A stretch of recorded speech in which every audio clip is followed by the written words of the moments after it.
More than any other place in the world, Asia-Pacific has experienced unprecedented change. Home to 7 of the world's 10 fastest growing economies, it is leading the global economic recovery. In years to come, it will continue its dramatic transformation and can become the engine for inclusive growth and sustainable development. ESCAP promotes regional cooperation among member states to achieve inclusive and sustainable development, shaping the future we want. Our Commission provides the platform for countries to work together, to advance together by building common understanding, sharing knowledge and experiences, maximizing opportunities, and providing leadership and solutions to the critical regional and global challenges of the 21st century.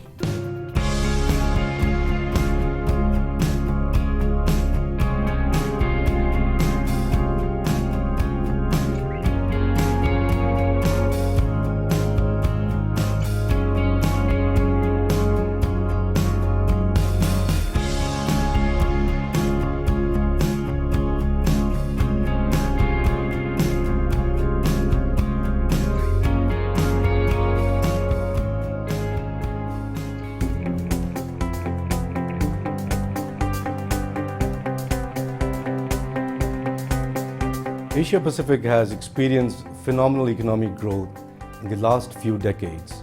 However, not everyone has benefited from these gains. In fact, the UN estimates that 1.2 billion people in the world still live on less than $1 per day, many of them in the Asia Pacific region. Here at the Macroeconomic Policy and Development Division, we provide high-quality analysis on current regional economic challenges, primarily through our flagship report, the Annual Economic and Social Survey of Asia and the Pacific. We have also designed a regional roadmap to help the 12 least developed countries located in Asia Pacific in their efforts towards graduation from LDC status.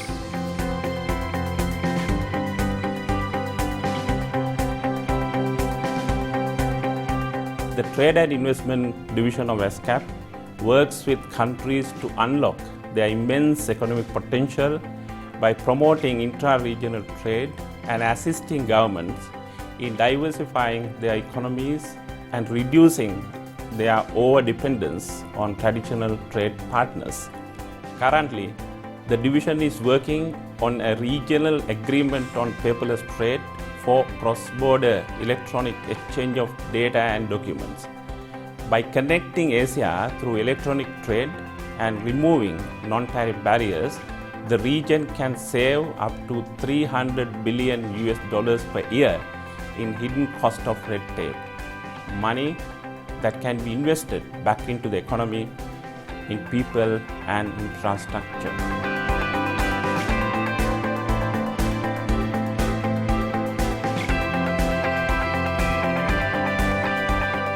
One of the keys to Asia-Pacific's continued economic growth is regional connectivity, which requires efficient, safe, and sustainable transport network. In the Transport Division of ESCAP, we are working with member countries to create an international, integrated, intermodal transport and logistics system for the region. We are now developing an intergovernmental agreement on dry port as an additional important element of the transportation network. The development of dry port will create new opportunities for businesses and jobs, help people gain access to better trade and social opportunities, and bring the benefits of the region's economic growth to all.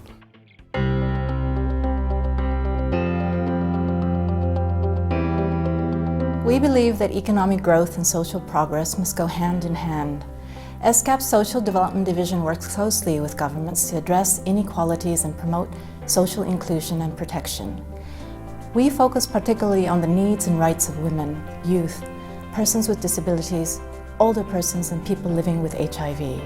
For example, in February this year, we convened a major meeting among governments to review national laws that impede access to HIV prevention, treatment, care, and support. Our governments agreed to a historic roadmap for action that will guarantee greater regional cooperation and lead to an improvement in the lives of people living with HIV, including providing them with life-saving treatment.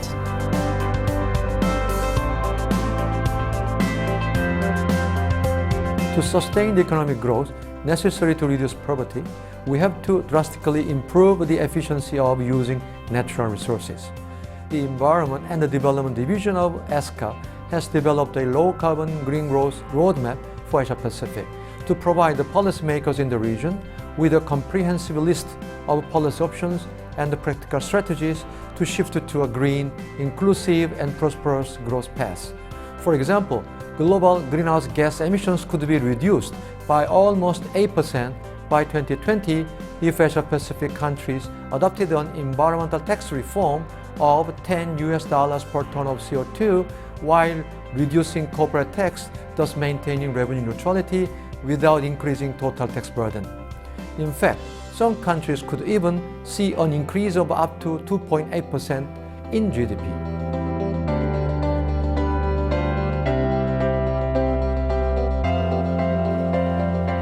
Asia Pacific is the most disaster-prone region in the world. In 2011, 45% of the world's natural disasters happened here, and 85% of the people affected by those disasters live here. The Information and Communications Technology and Disaster Risk Reduction Division of ESCAP promotes access to information, regional cooperation, ICT development, capacity building, and disaster resilience to help communities better prepare for disasters as well as respond and recover more quickly when disaster strikes. In 2011, during the worst flooding in Thailand in decades, we were able to help authorities access near real-time satellite imagery so they could capture flood developments for relief and rehabilitation efforts, and also to monitor social and economic damage.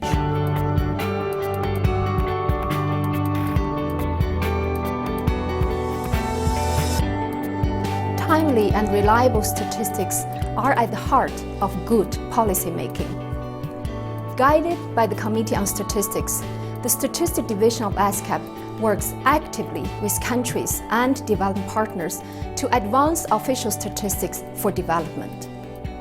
Through strong regional cooperation, we're making important progress towards the goal that by 2020, all countries in the region shall have the capability to provide an agreed basic range of population, economic, social, and environmental statistics. To close development gaps, to save lives and uphold rights, we must strive together to count everyone and count everyone right, so that no one is left uncovered by official statistics and excluded from national policies, so that everyone in each and every community throughout the region will count equally in the future prosperity of Asia and the Pacific.